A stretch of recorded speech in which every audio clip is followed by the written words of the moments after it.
Zimbabwe Institute. Brendan Nadi, Zimbabwe Institute. Spencer Jazz Weekly Mirror. Sharon Tangachere Kumakum. Sisipo Public Eye. Jabulo Ngube, Zimbabwe National Editors Forum. Jashanya Gulu, Mr. Zimbabwe. Matthew Tagawana Mira. Brenda Candice, European Union. Alfred Lambrex for European Union. Polania, Standard. Privilege Mushani, Deutsche Welle. Sandra Tetwa MAZ. Right in Artista FM. Kabuzwa Nishamba. Capricorn Street, Africa Community Publishing Development. Happy on Loga Quiet Newspaper. Gloria Machafe, the Midlands Observer. That's the same round of freelance journalists. Edward Mabunda, Spotlight News. Jacqueline Chikakanopat. Ushima T-shirts. Tshepiso Kakani Separat. Lofty Dube, Voluntary Media Council of Zimbabwe. Academic Namora, Zimbabwe Media Commission. Doc, this is too fast. Anyway, I am settled with Chikwinya, Member of Parliament. Thank you. Salwana, and I'm in the zones and the site. Michael Yamutumo, Media Rights of Zimbabwe.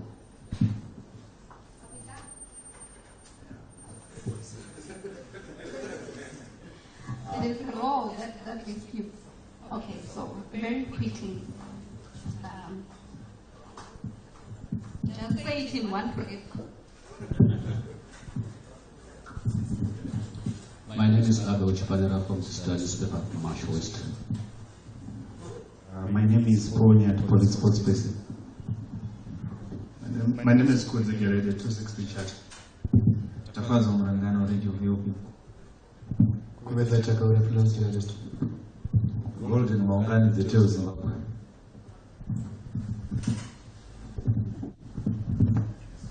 All right, so because we did it so quickly, I invite you to find a paper, one of these, and just write your name for the benefit of other people who won't have remembered your name.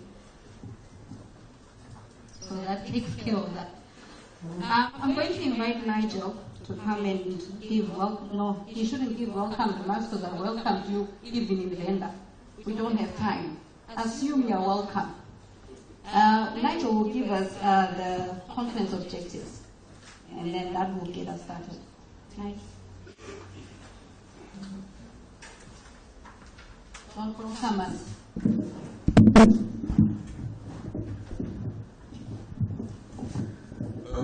Thank you very much, Dr. Ndou. And I've noticed that we normally have a culture of clapping when one is introduced. But may I maybe kindly ask that you clap for me as I would like to acknowledge the presence of all you media stakeholders who play various critical roles in developing this sector and in giving life to the constitutionally enshrined right to free expression, to access information, and to media freedom.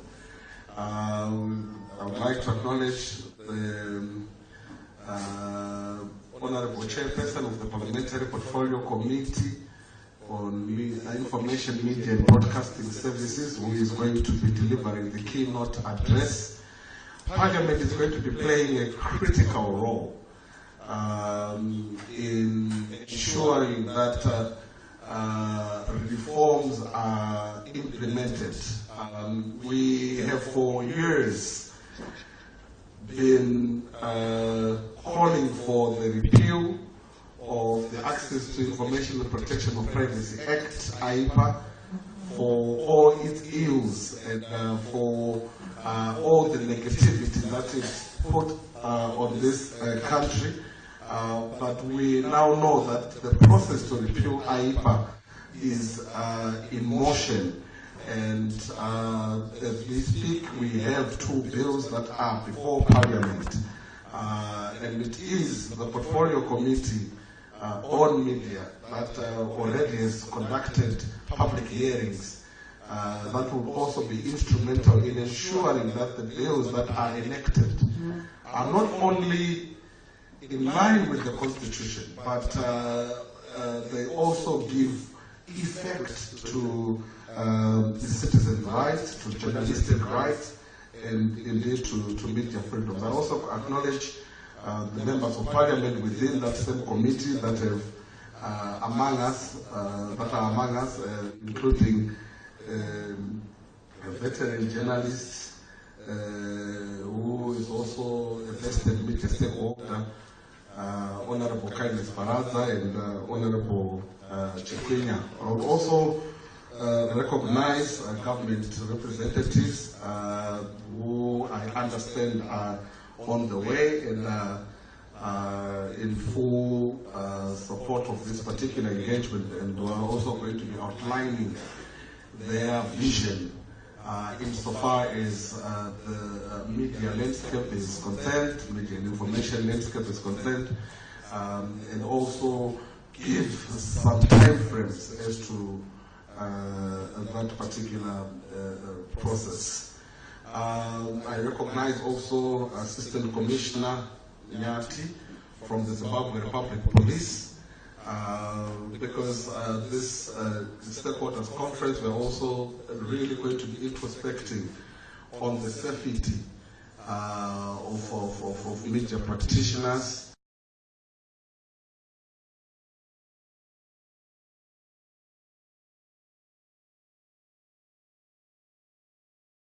We've been seized with the process where we, as media,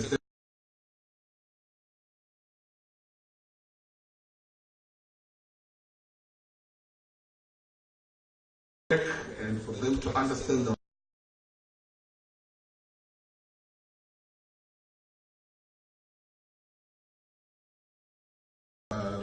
also honor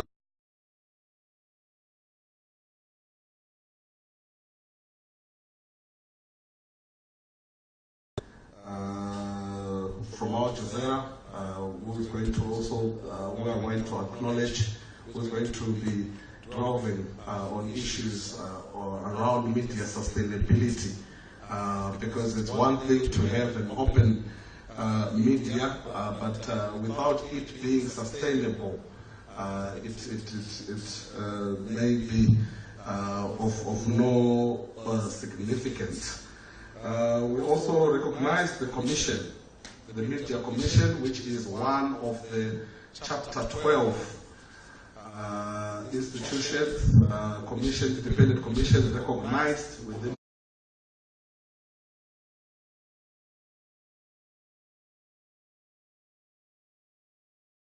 our Constitution.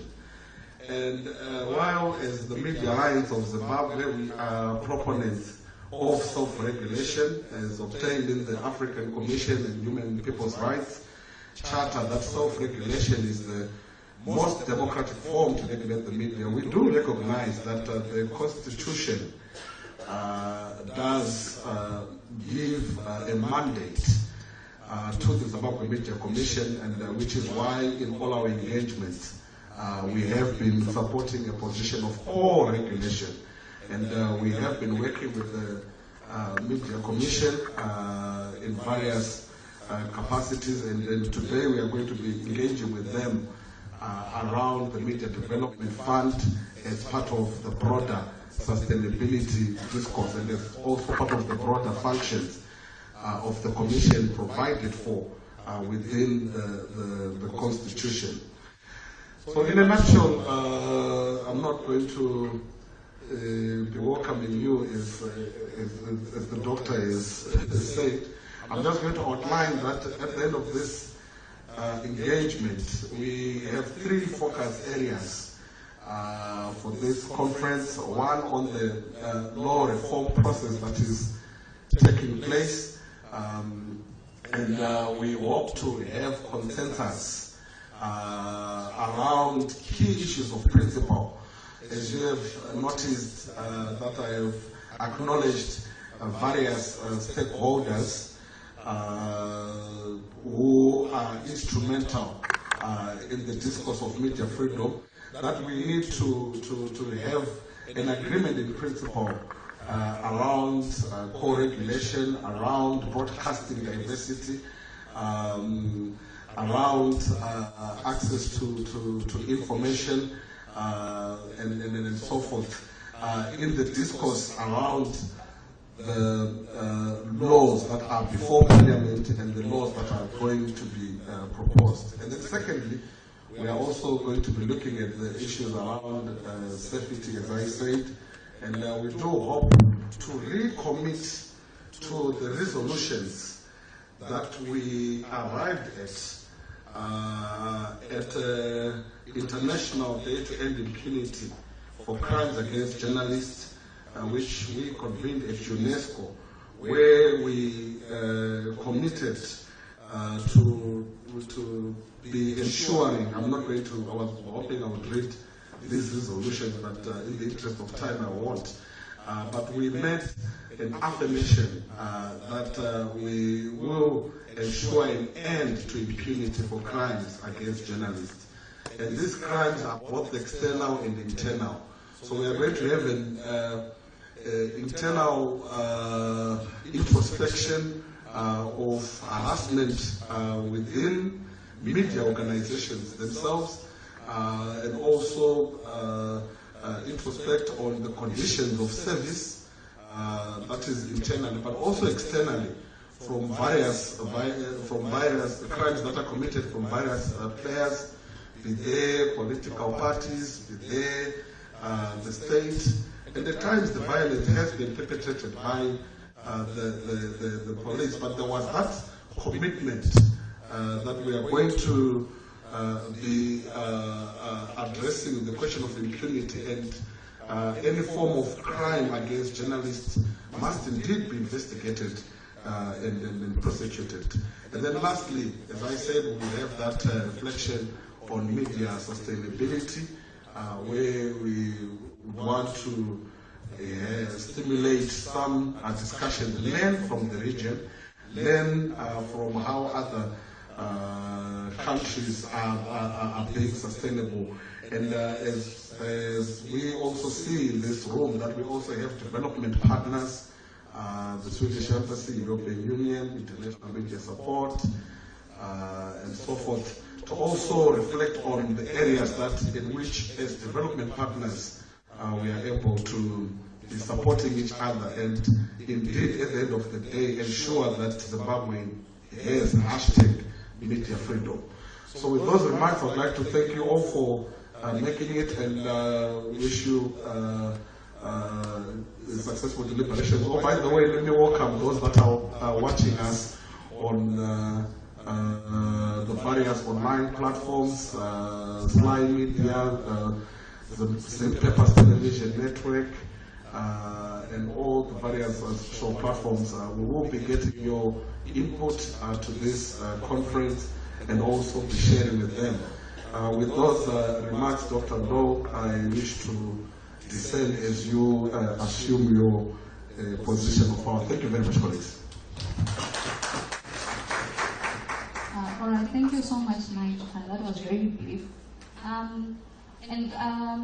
Regarding the point you wanted to speak to, the outlines, we'll just have a projector and project them during the break time, because I think it's important for us to all have a shared frame of reference. So you didn't get a chance to do that. That's how we'll remedy that. We're going to kick off our session with the first speaker, who is Mr. Tabani Moyo, Mr. Zimbabwe Director and MAZ Chairperson. He is going to reflect on the quality of media reforms, focusing on milestones, challenges, and proposing the way forward. Mr. You may clap.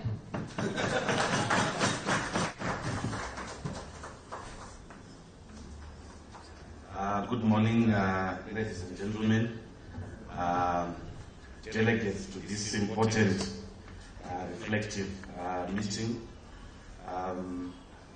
I will not burden you with repeating the protocol that has been spelled out.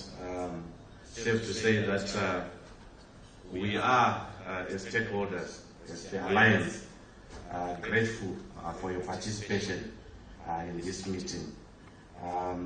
Ladies and gentlemen, we are meeting here at a very critical moment in the middle of a contested lawmaking process. Contested in that it sets conflicting messaging among stakeholders. Yet the birth of the new constitutional order in 2013 was a historical and an existential development in our country, as it set a very competitive standard in as far as defining the rights that are enshrined in this expansive bill, including sections 57, sections 61 and 62, which speaks to the right to privacy, right to media freedom, expression and access to information, respectively. This rendered the previous laws that supported the Longest House Constitution unconstitutional, the bulk of these laws. Yet, a sense of constitutional crisis still permeates in today's discourse and in the governance of these very defined rights. So what is the quality of the reform process, if we might ask? We are now aware that with the appointment of the new authorities at the current ministry, there was a new vibe, there was a new sense of commitment towards ensuring that our country moves within the democratic path in terms of governance of the laws and how we communicate and share information. The key message which was communicated, just like the United Nations say, was we are not going to leave anyone behind in terms of stakeholder views. And to us, that was a critical milestone. And we thought that this will mark the beginning of a new page in our chapter, which has been highly contested. This was to be followed by a series of engagements, both official and informal engagements by the government of Zimbabwe, where stakeholders made inputs both in writing and through discussions. It is, however, unfortunate that this whole process led to the short-lived expectations of inclusivity of these ideas. As you might be aware by now, that the gazetted bills, that's the Freedom to Information Bill, the Zimbabwe Media Commission bills, are highly underwhelming, subjected to the Constitution of Zimbabwe, far below what is defined within this law, within this Constitution. To us, this poses a very challenging moment that having gone for almost 2 decades, we have settled for less. It is unfortunate that we have started on this lower standard, and we hope that with these continuous engagements, we are going to increase the bar of measuring the state of our reform process. Yet the ministry has done well in opening up the process to stakeholders and actively encouraging members of the industry and citizens to actively involve themselves in the lawmaking process, which was a departure from the founding president's tenure, where we could not meet and engage. However, the quality of reforms, if we are measuring, though there are still conditions that exist that must motivate the stakeholders, the government, the partners, to rescue the process and enhance quality of reforms that are holistic and competitive. Namely, these conditions include a need for the completion of the process of liquidation of the undemocratic and restrictive laws that governs expression, privacy, access to information holistically, the quack test. If it looks like hyper, behaves like hyper, sounds like hyper, smells like hyper, chances are high that it is hyper. Secondly, the recognition of the bankruptcy of these laws in as far as we are concerned with the realization of the citizens as quest for access to information, enjoyment for the right to privacy, and the media to self-govern as enshrined in the Constitution of the Republic. And thirdly, that the narrow view of the reform process will contribute to the weakening of the Constitution of Zimbabwe and feed into a constitutional crisis.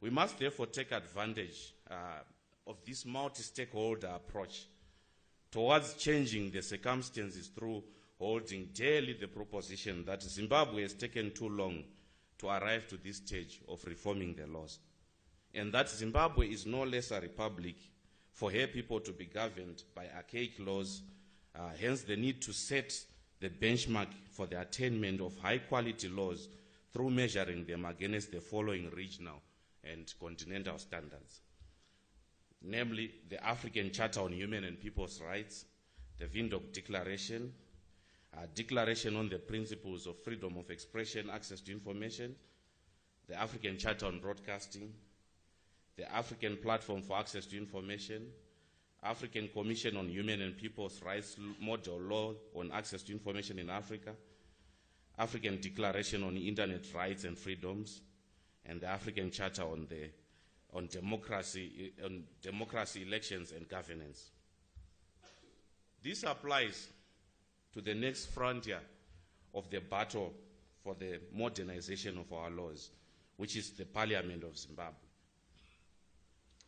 The Parliament of Zimbabwe bears the burden which is existential and foundational, as set out in section 119, subsections 1 to 3, which reads, Parliament must protect this constitution and promote democratic governance in Zimbabwe. Secondly, Parliament has the role to ensure that the provisions of the Constitution are upheld and that the state and all its institutions are agencies of the government at every level act constitutionally and in the national interest. Thirdly, for the purpose of this subsection, all institutions and agencies of the state and government at every level are accountable to Parliament. This is a tough burden which Parliament has to carry with distinction, as it is the sole institution that is charged with the responsibility to defend our Constitution, that the laws that have come before it are subjected to rigor and scrutiny to ensure that the quality of these reforms do not fall from the dizzy heights of the constitutional order, as they are. This brings me to the issue of the fragility of the lawmaking process. It is a fragile one, as it is starting from the process below the set bar of the Constitution. Secondly, it's starting from the point of the laws without a policy framework. This is where the fragility stands, whereby if the policy pronouncements have been made clear, it was going to set the philosophical and standards that are going to define the laws, which will be easier to influence how they are structured. Having noted the foregoing, we have already stated and made our position clear as MAZ on the two bills that are before Parliament. Firstly, in that it does not meet the standards, the Freedom of Information Bill specifically, does not meet the standard of the Constitution set in Section 62, which entails that every Zimbabwean citizen or permanent resident, including juristic persons and Zimbabwean media, have the right to access to information held by the state and by any institution or agency of government at every level, in as far as information is required for the interest of public accountability. Secondly, the bill defines the Zimbabwe Media Commission as the custodian body responsible to promote and protect the right to information in its text, yet it refers to to the Zimbabwe Human Rights Commission as the custodian of the same in the preamble. This is quite a fundamental confusion, which is deliberate though, and we hope it will be corrected.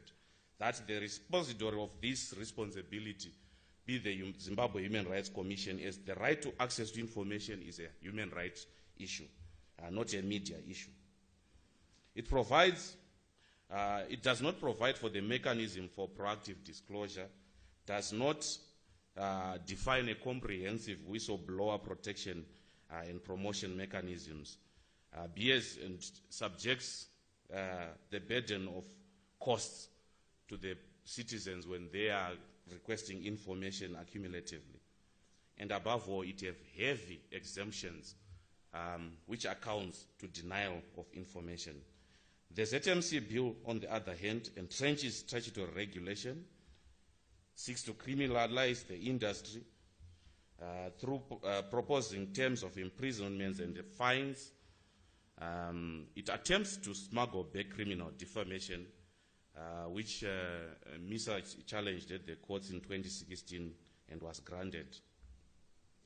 It compromises the independence of Chapter 12 institutions by making the ZMC literally a small desk in the Ministry of the Information.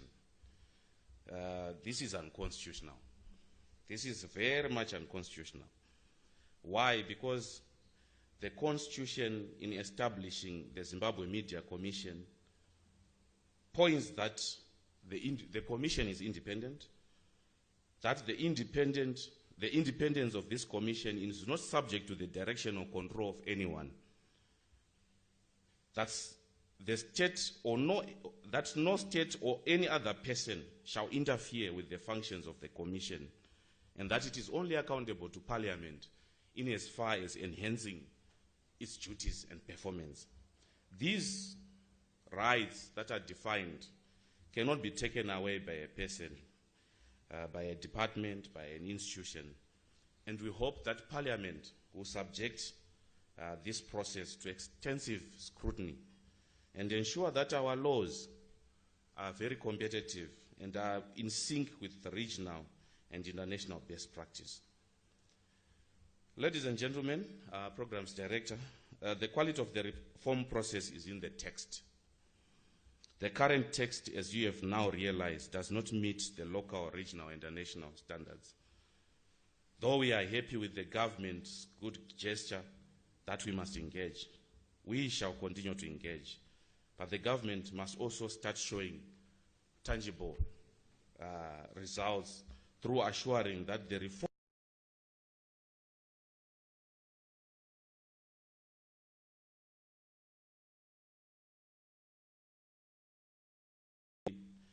to access information and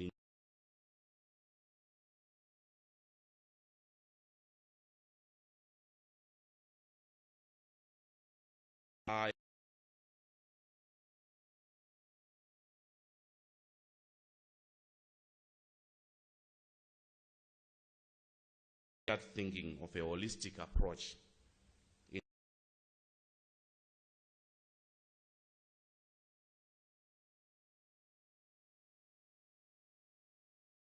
in Act, the Criminal Law Codification.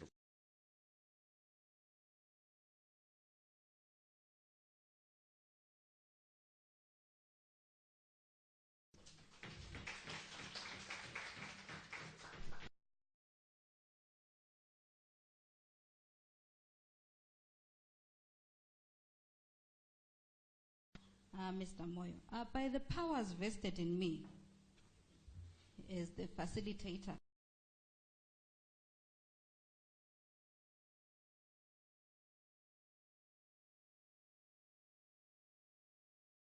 by my sense that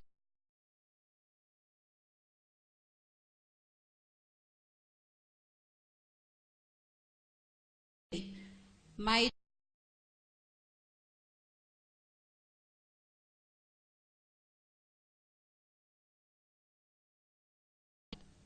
all right, you may have the stage, sir. Or let's clap. Nigel has a thing about clap.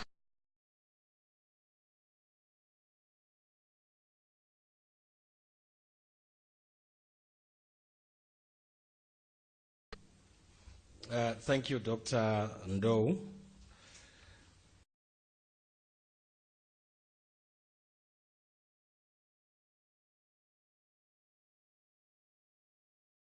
Persons, ladies and gentlemen.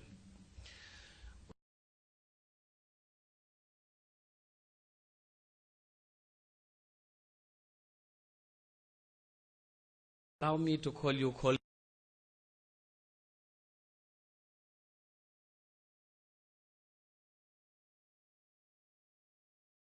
At this critically important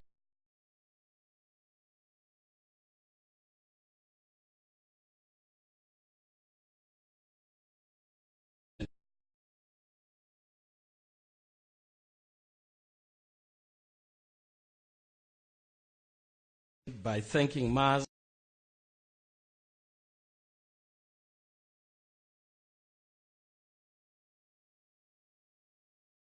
gather and deliberate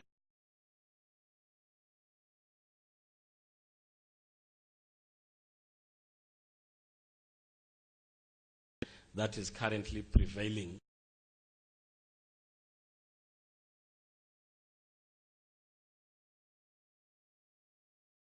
Gentlemen, allow me at this juncture to walk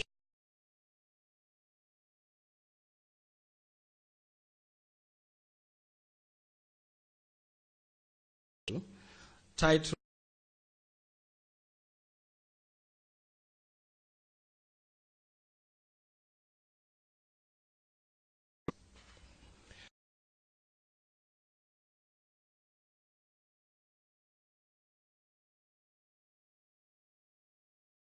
to be a truly people's representative.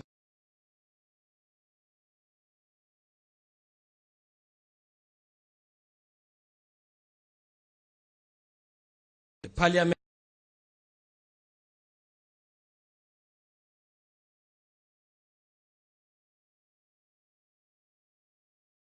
as a collective body can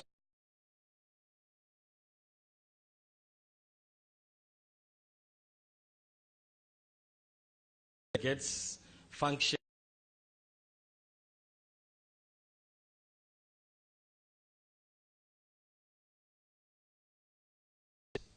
and indeed 5 years later citizens endorsed the parliamentary self-introspection process by introducing section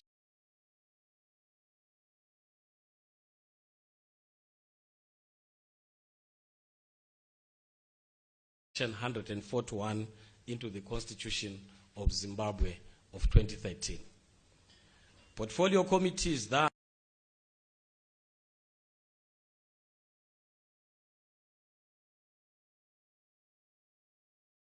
through written submissions or by participating in public hearings. Ladies and gentlemen, Standing Rule 20, Sub-Rule D of the National Assembly Standing Rules and Orders, which outlines the terms of reference of portfolio committees, provides that, subject to these standing orders, portfolio committees must monitor, investigate, inquire into, and make recommendations relating to any aspect of the legislative program, budget policy, or any other matters it may consider relevant to the government department falling within the category of affairs assigned to them, and may, for that purpose, consult and liaise with such department. Committees examine issues in detail from government policy to proposed new laws. The Information, Media and Broadcasting Services Committee plays an important oversight role in ensuring that there is proper accountability, transparency, adherence to good governance practices by the ministry and state agencies that fall under its purview. The committee plays its oversight role on behalf of the electorate in order to A, detect and prevent abuse, prevent illegal and unconstitutional conduct on the part of the government, protect the rights and liberties of citizens, hold the government answerable for how taxpayers' money is spent, make government operations more transparent, and increase public trust in the government. Overall, committees identify any problems within their area of oversight, investigate the identified problems, establish what needs to be done to resolve these problems at policy level, report back to Parliament to clearly identify the problems and demonstrate the method of investigation used to gather the relevant evidence, and recommends in their reports what they think the Parliament should do. The fact that this conference seeks, among other things, to liaise with members of the Committee on Information, Media and Broadcasting Services ensures the fact that the media fraternity acknowledges the great part that the committee plays in the work of the Fourth Estate.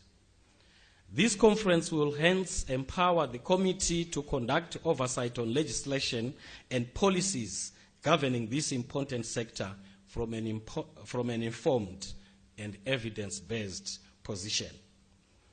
Ladies and gentlemen, additionally, this meeting is in tandem with the strategic goal number 7 and 10 of our institutional strategic plan. On the one hand, strategic goal 7 aims to enhance the quality of contribution from Parliament in the national development agenda. Pursuant to this, one of the strategic initiatives under this goal is to engage experts to educate members on key national development issues. Undoubtedly, the media sector is a key economic enabler which must be effectively monitored if Zimbabwe is to derive lasting value from the sector. The lack of appropriate information at the right time will result in low productivity and low quality research work, which is essential to development. We cannot separate the media from our daily lives, since it is one of the drivers of economic development which must be harnessed to gain national competitive advantage. On the other hand, strategic goal 10 seeks to strengthen the committee system so that it can competently carry out the oversight role. This conference, therefore, will make use of subject matter experts to provide technical advice on the operational and regulatory environment in the media sector, which will in turn enhance the committee's capacity to carry out its oversight role and ultimately contribute to the national development agenda. Honorable members, distinguished guests, ladies and gentlemen, I must commend some of the initiatives that the government, through the Ministry of Information, Media and Broadcasting Services, has taken. Allow me to commend the efforts made by the ministry to align some media laws to the Constitution, a move which we have all been waiting for since time immemorial. I refer in particular to the repeal of IPA, a piece of legislation which has been referred to as draconian by the media sector. Replacing IPA with the 3 media laws, namely the Zimbabwe Media Commission Bill, the Freedom of Information Bill, and the Broadcasting Services Amendment Bill, though the process is not yet complete, has been the highlight of the media fraternity year, and this you will agree with me, ladies and gentlemen. I also would like to applaud the efforts made by the ministry to set up boards for the parastatals that fall within their purview. We can all agree that business has been at a standstill with the absence of these boards, especially the Broadcasting Authority of Zimbabwe operations, when we are in dire need of opening up of the airwaves. I'm also reliably informed that the minister is trying by all means necessary to ensure that community radio stations are up and running in all the 10 provinces of the country, an act which we think will be commendable. In addition, I must also commend the ministry for working hand in glove with the committee in a bid to make the media sector better. In order for this relationship to cement, I take this opportunity to ask the ministry to stop the habit of wanting to communicate to the committee through media reports. For example, it is common cause that the ministry has made several policy pronouncements with regards the opening up of airwaves and the licensing of community radio stations. As we speak, the committee is in the dark on the policy framework under which the community radio stations and new broadcasting licenses will be issued. And as a committee, we are interested to know the policy framework underlying the issuance of new licenses in order for us to have a truly reformed media sector. And therefore, as a committee, we believe that this is an opportunity that we will not allow to just pass by. We have to utilize it, and we have to utilize it effectively. This demand by your committee is a clear indicator that there is mistrust between the ministry and the citizens with regards to the manner the reforms have to be handled. I think the previous speaker made it very clear that there is mistrust. And as a committee, we are aware of that deep mistrust that exists between the stakeholders and the ministry. This mistrust is not without basis, as the committee has learned during the consultations on the two bills that are currently before Parliament, that the ministry has been shifting goalposts after entering into agreements with stakeholders. So we are alive to that. We are aware as a committee that that is what has been happening. Part of the mistrust emanates from the fact that despite the coming in of a new constitution in 2013 and the promise of a new dispensation in 2017, all state-owned media remains entrenched in partisan and biased reporting regardless of the provisions of Section 61, subsection 4 of the Constitution that demands, among other issues, that impartiality and affording of fair opportunity for the presentation of divergent views and dissenting opinions. And this brazen violation of the supreme law is being done under the watch of a ministry of government. How then does the committee and the citizens trust the ministry to be truly committed to reform if it cannot demand enforcement of a constitutional provision that has been in place for 7 years now? This raises questions not only on the sincerity of numerous policy statements on reforms being made by the government, but also on whether government will implement to the letter and spirit the laws that we are currently making. Parliament in turn, and the Portfolio Committee in particular, has played its part in the national development agenda through its watchdog role over the sector. The committee has been able to conduct public hearings in a bid to gather the views of the masses with regards to the two media bills that are currently before it.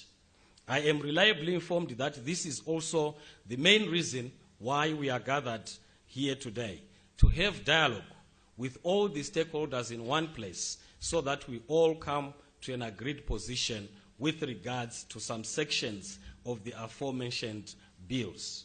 Let me hasten to say that we received the media stakeholders' desired outlook of the ZMC bill that seeks to operationalize the concept of co-regulation in the media sector. We received that draft only yesterday, and the committee is yet to sit down and unpack it and see whether it meets all the concerns that have been raised by citizens. I take this opportunity to assure the stakeholders that your committee holds no brief to anybody else other than the citizens from whom our mandate to govern resides. So as we go to make these bills, and I'll take this opportunity to inform you that I think next week we are beginning to debate the Freedom of Information Bill. Next week, I agreed with the Honorable Minister yesterday that we are beginning to debate the Freedom of Information Bill starting next week. And in our debate of that law, I want to assure you that we hold no brief for the executive. We hold only the brief of the citizens from whom we draw our mandate directly. Consequently, all the views that were given to the committee during the consultations of the two bills will find their way into the new laws as we make laws for the good governance of the country as is anticipated by Section 117, subsection 2, paragraph B of the Constitution of Zimbabwe 2013.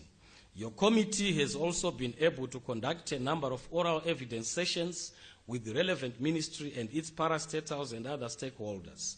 However, while we are informed through the media and grapevine that the ministry intends to amend the bill, the ZMC bill, in the nature that it came to Parliament, we have not yet received that amendment. And it is quite sad that up to this stage that amendment has not come, because our idea is to receive the views of the ministry to see how they want co-regulation to be implemented, so that we then compare, we juxtapose with the draft that you have given us as media stakeholders. On the sidelines, the committee has also been capacitated, especially with regards to the two bills.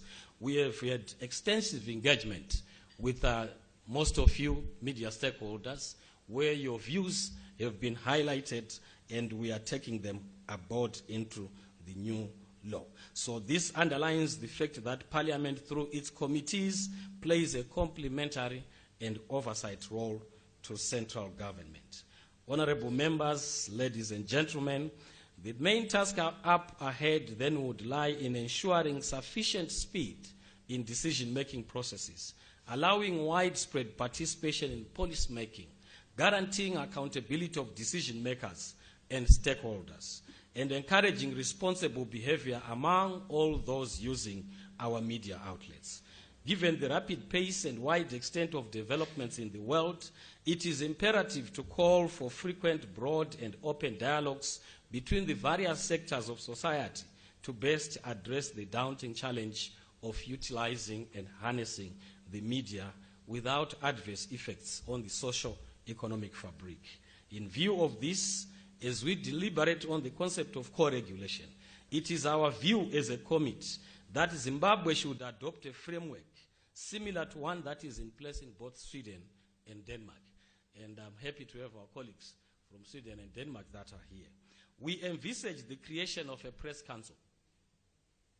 That is not in doubt. The new law is definitely going to have a press council. But maybe what we need then to deliberate on is, what will this press council look like? But definitely it will be part and parcel of the ZMC bill. The question is, how do we envisage that press council to look like? We envisage the creation of a press council by whatever name that will be responsible for the regulation of the conduct of journalists in their profession. However, it is our view that this press council, as is the case in the two countries cited above, should not only comprise of media practitioners. It should take aboard other stakeholders who have substantial and direct interest in the media products. We look forward to have that council as part and parcel of the ZMC Act.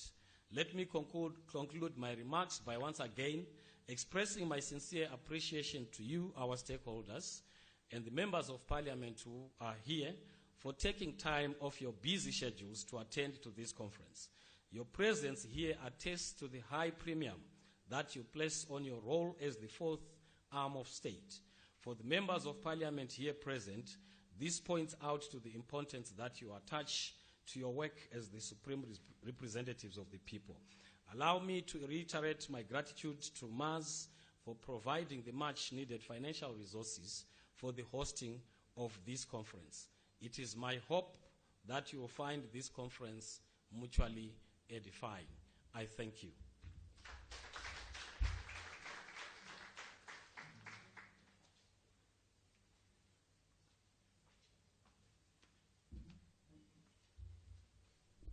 Okay, thank you so much, Honorable Spanda. I think we've gotten to the part you've all been waiting for, the plenary session. From the presentations we've had so far, we find from Mr. Moyo's perspective that the reforms, at least the quality of reforms, falls far below the standard of the Constitution, where we anticipate that the Constitution should be the bar or the yardstick. And then from Honorable Spanda's presentation, we get an inkling of the challenges that they face as the PPC in terms of engaging with the ministry that sometimes acts in bad faith. So in the context of these challenges and the idea that we need to move our reforms forward, I think we can now take questions, comments, contributions, and hopefully propose a way forward. In light of the challenges Mr. Moyo highlighted, in light of the issues Honorable Sibanda has spoken to.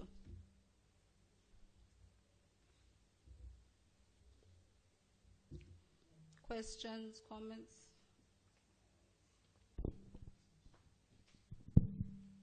Thank you very much. I'll make comments while he's seated, isn't it? Yes. Thank you. I just thank you very much, Honorable Sibanda and my young brother Moyo. You see, let's agree on one thing here. This media law reform started way back in the 1990s and so forth. The old generation, which is here, they understand what I'm talking about. And we started with this president. He was the Minister of Justice at that time. And he says, let's reform the media. And this president has kept that promise. He is a reformer. He wants the media to reform. But the problem we are having is that you keep on whining and mourning and so forth. We have given you as Parliament and the government as well the opportunity to make sure that you make things right. But some of you are good at complaining. You are saying that the bills do not meet the standards. What have you done about it? You are saying the quality of reform. You are questioning the quality of reforms. What are you doing about it as stakeholders? Some of you are just criticizing. Parliament, this Parliament is substantive. It's one of those three arms of state, as you are aware. And we are the custodian of the Constitution. And we have given you the leeway to say, submit what you want to be in the bills. And most of you want to behave like civil society. You just want to criticize and say, you do it. We've been going around to say, please give us. What do you want us to do? And that's what my chairman has said. The bills are there. Some of you never came to the consultative meetings. You were not there. But you were criticizing from there. And you want to criticize again. And this is the wrong narrative which you want to give to our visitors who are here from Sweden. I was part of the group which was in Sweden. I was one of the group which was in Sweden. And we learned a lot whilst we were there. And for example, one of the issues which we're going to put in the Freedom of Information Bill is that whenever a Zimbabwean asks for information from a government department or whatever, that person must never be asked, why do you want that information for? Which is very, very important. You see, so, and I'm saying the president has given us a blank check as Parliament to say, please go and make sure that the media is free. And I'm speaking from the ruling party point of view. And I'm saying it. Give us what you want us to be in the bills. I'm a victim myself. Way back in 2003, I criticized IPA. It says I'm still criticizing IPA. And the president, in his wisdom, has thrown away IPA to say, let's put laws that will make the media in this country develop. So that's what I'm saying. We should do that. Actually, as Parliament, we are ahead of you, and you are behind. And please catch up, because we want to move. We want to reform. This president is a reformer. It's unconditional reform. The reforms he's doing, these are unconditional. In my other, why am I interested in this personally? In my other head, we are dealing with re-engagement. And one of the issues which were asked is, what are you doing to these in terms of media law reforms? And you are behind. So please, as Parliament, as my chairman is, we are here and we want to do what you want us to do. So for the first time, stop mourning and do something which is right. Thank you very much. Okay, that's a very strong rebuke from Honorable Paraza. And CCU, okay.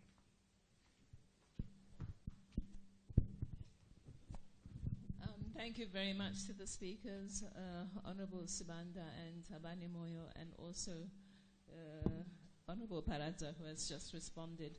I represent here in this meeting the branch of media that is concerned with content making. And I'm really grateful that I'm here, because generally content making has not been included in such forums. So I'd like to thank Media Alliance for enabling me to be here. And in that context, I would like to make an observation that responds to what Honorable Paraza has just said, and also some of the things that were mentioned. I am someone who is very grateful for the reform process, because as filmmakers, we had seldom been asked to engage with government at the level of media. But in the context of the repeal of AIPA, there has been a draft media and film industry policy that government has invited responses to from stakeholders. This shows that government is beginning to understand the interconnectedness of media and content making in this digital era that we are in. So these stakeholder meetings were being held. However, certain people are excluded. So when these processes are said to be happening, in order to make them realize their objective, they have to, the implementation must be inclusive. But what we are seeing is that while, as you say, the president is saying we want reform, there may be levels where reform is not happening actively. Because for some of us to get involved, somebody had to go to the Ministry of Information, to somebody this person knew, and say, please may other people also be included. So this is why you sometimes hear us moaning, as you say, Honorable, because we feel that the inclusion is at the level of rhetoric, but it is not at the level of practice. And then we also see what is happening. We have heard that the boards have now been set up, which is wonderful. But as practitioners, when we look at who is being made directors of these boards, we wonder what the actual implementation policy on the ground is. Because we as practitioners know who is competent, who can go in and turn these things around and make things happen the way you are saying they should happen, and people want them to happen. But when we look at the people who are being put in these buffer zones, we see that nothing has changed. And so this is sometimes why you hear us continuing to express our distress.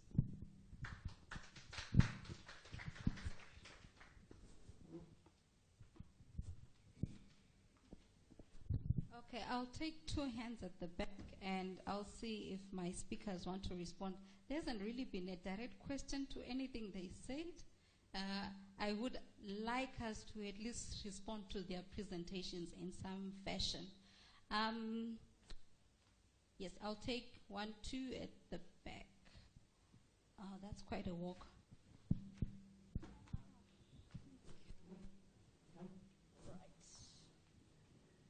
Oh, and just to say, at 10:30, so we have lots of time. Thank you, Doc. A quick one. My question, I think, will go into the context of what Mr. Moy presented. But I want to be a bit free in this conference to express myself as a Zimbabwean. Otherwise, there will be no point for me being here. I can always go home and just stick around. There is no ZESA. Now, just a quick point. This is nothing. It has nothing to do with the contribution of the Honorable. I think it's a wrong culture in Zimbabwe always to talk about visitors. The Swedish and the Norwegians knew the politics of this country during the struggle. That's why the name Olof Palme is known by Zimbabwe nationalists. There is nothing new about the Swedish here. They were giving what is called non-lethal aid to African nationalist movements. Now, having said that, when we talk information, I might not be precise about the definition of what it means. If you go to a government department now, they'll tell you that there is information which has been taken to the archives. If you go to the archives, the National Archives Act is an old archaic act of 1967, the year I was born. Now, you come back to the ministry. When you come back to the same ministry, they'll tell you that to write a letter. Now, the letter to whom? Maybe to the principal director, maybe to the permanent secretary, maybe to the undersecretary, maybe to the divisional director. That letter will take time. I think we need precise aspects here. And for me, this is where the complaint comes in, because I'm always coming from a research side. And I've seen it's easy now to be indicted by the state for documents that have nothing to do with national security, as long as that document is declared classified, even if it's just talking about horticulture. That's it, deal done. Now, my final point to what Ranimoy was saying is that personally what I would like to see is an extension of this conference also to issues of archival, how can I call it, which are going to be part of the new legislation. Why? Because the reason is this: if you go right now to any ministry, let's leave ministries like Defense and Home Affairs. I know those ones can cause us headaches. Let's talk about the Ministry of Women and Youth. Okay, simple. I'm not saying women are not important. You just want a policy document that was done 5 years ago. Tough luck for you. If you get it through the back door, what you have is state information that can still get you to jail. Thank you. Okay, I appreciate that you've given us a lived experience example of trying to access information, and I hope that example will be at the back of our minds as the proceedings go on. I would still appreciate a question that addresses the presentations that we've had. Thank you. I have a question specifically for the chair of the portfolio committee, but the other one will be outside the presentation. Please indulge me. So my first question, Honorable Chair, is you have indicated that the ministry is advised of a number of reforms that they want to do. Have they also advised of the timelines for these reforms? Because right now, it has taken us 4 years as a country to constitute a substantive broadcasting authority of Zimbabwe board. Imagine, 4 years since 2015. So what are the timelines looking at more specifically the licensing of community radios? My second one is more or less a recommendation or a comment also to say we as the media at times, why we whine is because we are at times questioning whether there is sincerity in terms of the reform process that is currently ongoing. Why? Because we have a system where you find representatives of the ministry at times making public partisan statements which we feel should not be made. So at times you question whether the reform is being done with sincerity or to put certain partisan lines that might be there. So maybe doesn't Parliament have a role to play in terms of censuring some of our high-level ministry representatives so that they do not make partisan statements which at times result in us questioning some of the law reform? Because I believe that apart from media law reform that is currently ongoing, we also need institutional reform, because some of these things are institutional related and not necessarily related to the law reform process in essence. Okay, right. Thank you for that intervention, Vivian. I'm going to let Jackie comment and then I'll go back to my speakers. Thank you, Dr. Delta. You assumed it's a comment, it's a question. You were mourning for questions. I wanted to ask Honorable Paraza in connection with what he said, that not Honorable Paraza, I think it was Honorable Subanda. He made mention of the fact that there is going round as grapevine indications that the ministry intends to substitute, is it the ZMC bill that was submitted. So I think in looking at it from one perspective, stakeholders may celebrate because we are assuming that some of the things that you considered left out are going to be included. But I am wondering and hoping you can speak to what it means with respect or in light of the fact that public hearings have been done. And what does it mean to the public input that has been given, assuming that the ministry is going to also submit aspects that are going to ultimately be retrogressive? What does it mean, seeing as at this particular point the public has already given their input? Won't it sort of like affect the sanctity of the input that stakeholders and the public have already given?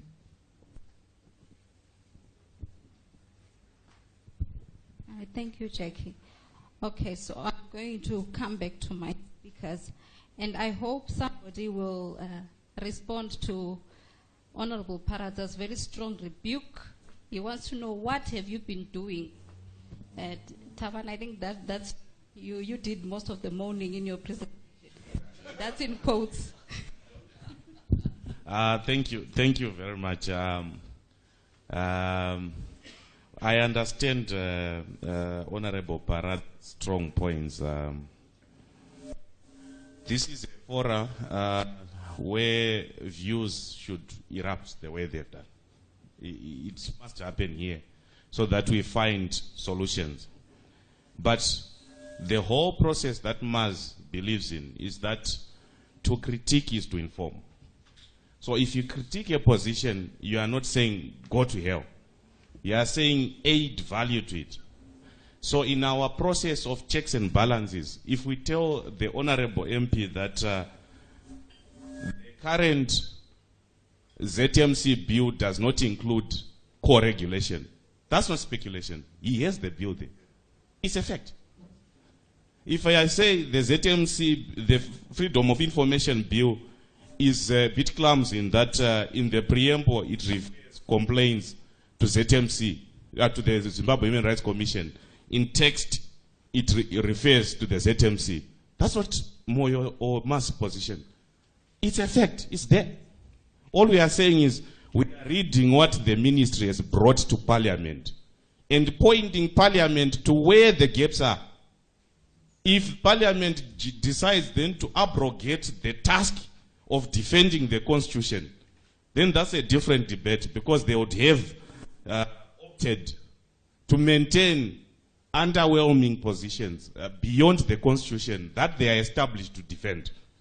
In our view, even Vivian is saying we were mourning. We are not mourning, we are critiquing. It's checks and balances. Each society is at equilibrium when all actors are looking at each other's actions and ensuring that there is that sense of accountability. In our view, we have insisted that in the current state, both bills need to be attended. The ministry has conceded. It has conceded and actually pointed to Parliament that we want to attend to it. So it's not mourning, it's simply pointing Parliament to the direction where they need to attend to. Okay. Thank you, Dr. Ndou. Let me start with Jackie. You see, I called it grapevine because it is not on record. I spoke to the permanent secretary off record, but the good part is that he's here.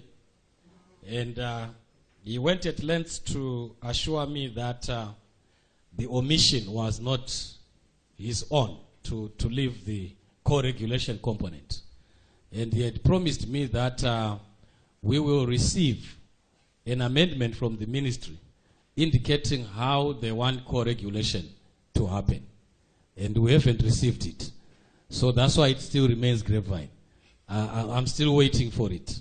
And we are about to kickstart the process of debating the bill.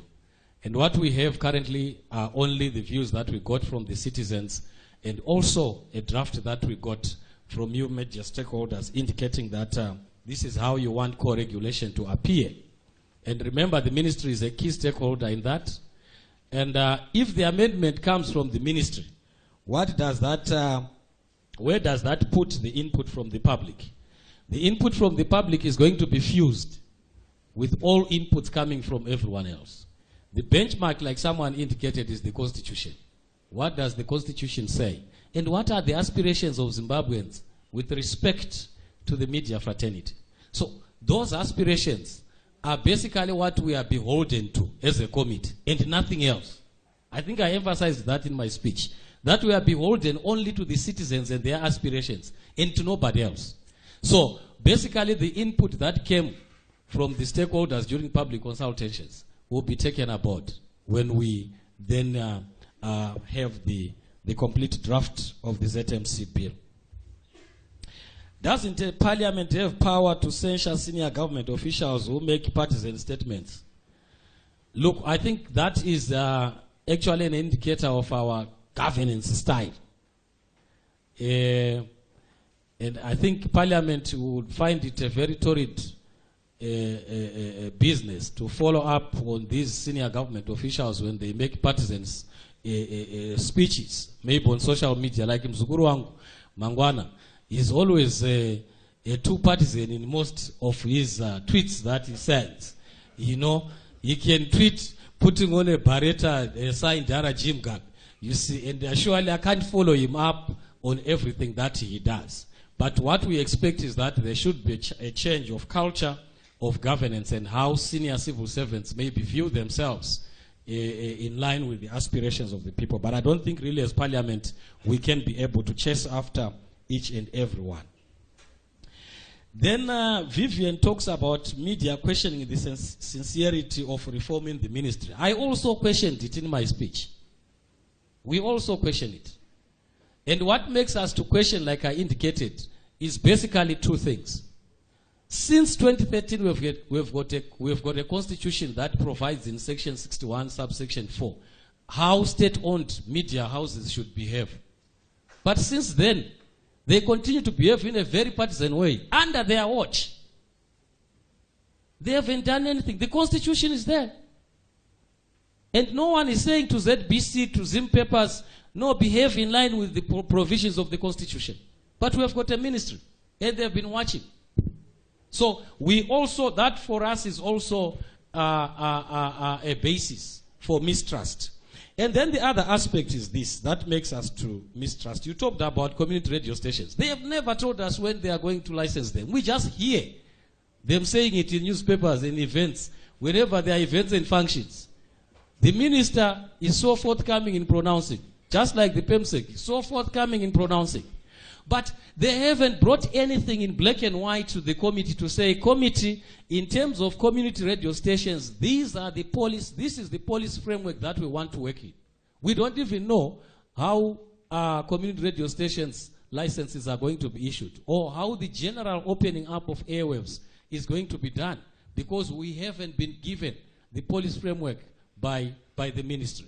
But our anticipation is that they will not wait for us to come and say, no guys, the policy framework that you put up is wrong.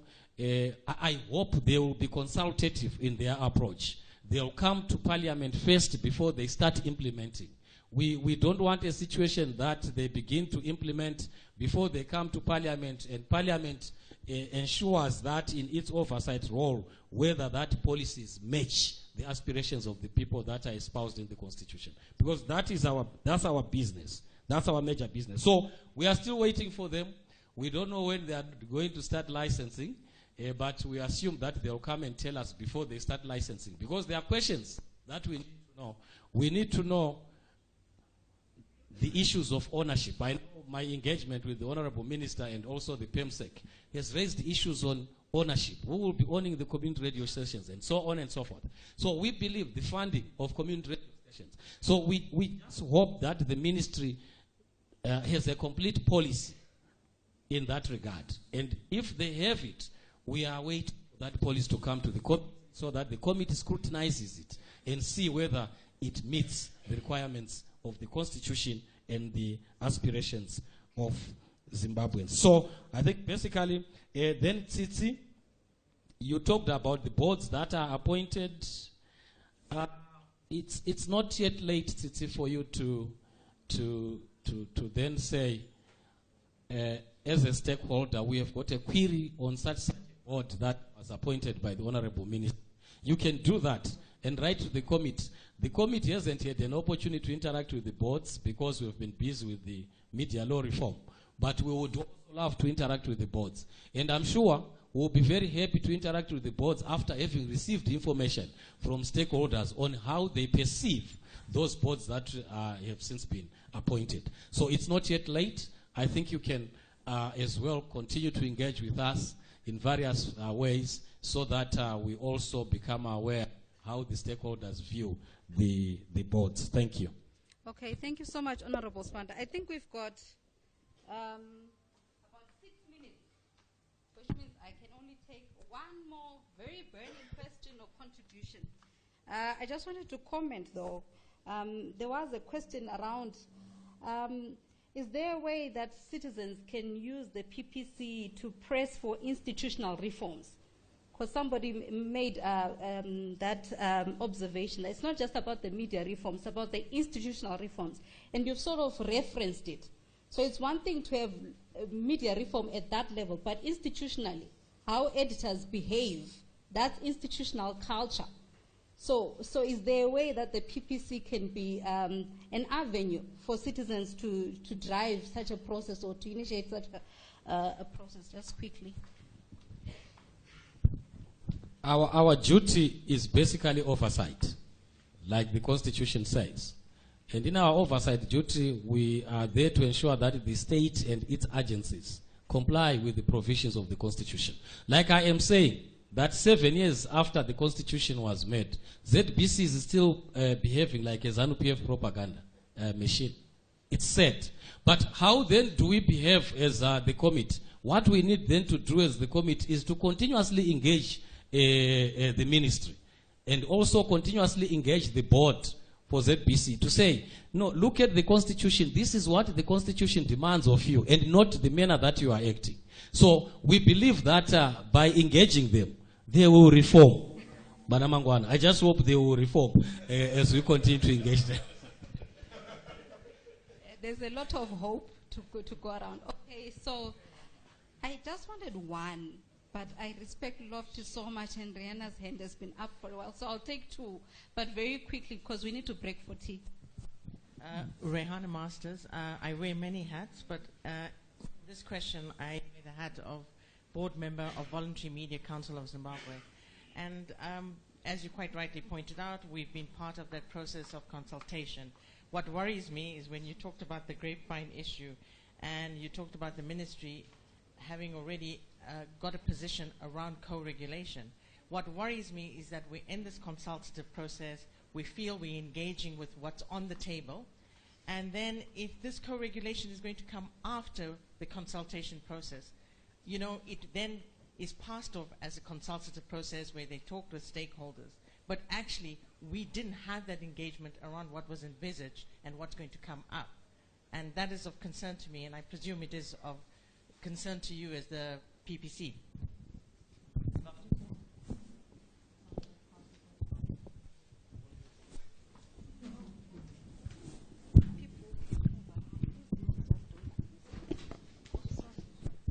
Thank you.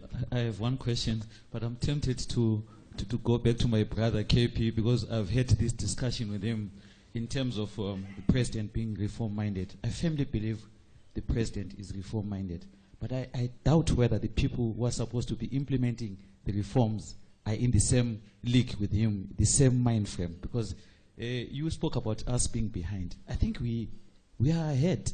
The process we have done consultation. We have taken part in each and every process that the ministry has done. But the end product that you get is not reflective of the process we have had in terms of engagement. My question,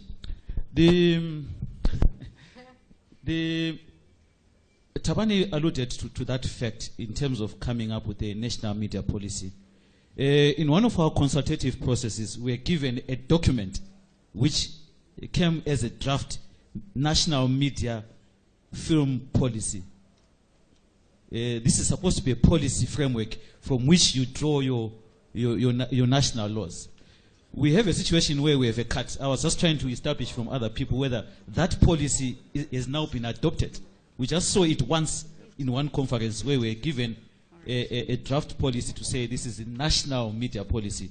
And you ask yourself the question, how do you come up with laws without a national policy? I'm sure the PEMSEC is here. Maybe you might update us on whether that policy has been adopted or is still a draft form. What would happen when we have the policy which is not in tandem or which does not speak to the laws we have enacted? So I think it's something where we have a case of a cut before the was. I'm sure the PEMSEC would allude to that.